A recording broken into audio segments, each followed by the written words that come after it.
Hello बच्चों, the question says in a ripple tank 10 full ripples are produced in 1 second if the distance between the crest and the trough is 15 centimeter. Calculate. First में पूछा है the frequency, second में the wavelength and third में the velocity of the ripples. तो question में दिया गया है कि रिपल टैंक है जहां पर 10 फुल रिपल्स आर प्रोड्यूस हो रहे हैं 1 सेकंड में।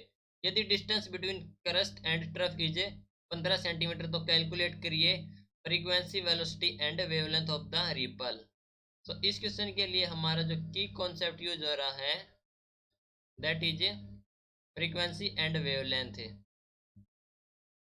Frequency and wavelength. Okay, so हम जानते हैं कि फ्रीक्वेंसी एंड वेवलेंथ में रिलेशन होता है that is given as v is equal to F into lambda.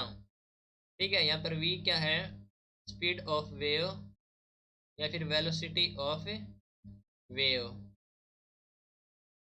And f is frequency and lambda is wavelength. Clear है?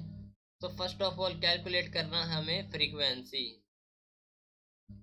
ए में कैलकुलेट करना है फ्रीक्वेंसी। तो फ्रीक्वेंसी क्या होती है, number of oscillation per unit time है। Frequency is number of oscillation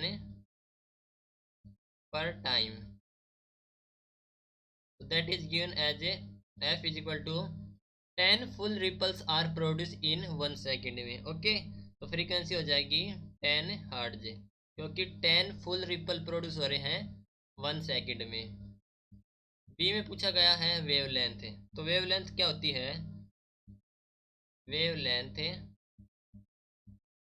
is the distance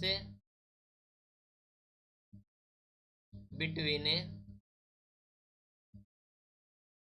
to consecutive crust और ट्रफ से। To consecutive crust and trough.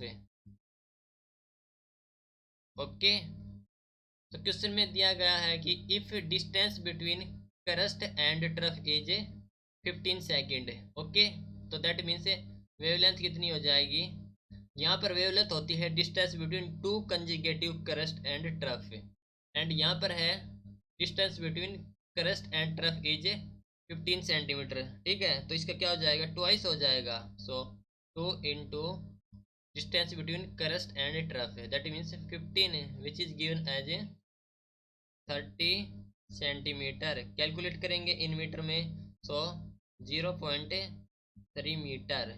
Right, now calculate करेंगे वेलोसिटी ऑफ रिपल्स। सो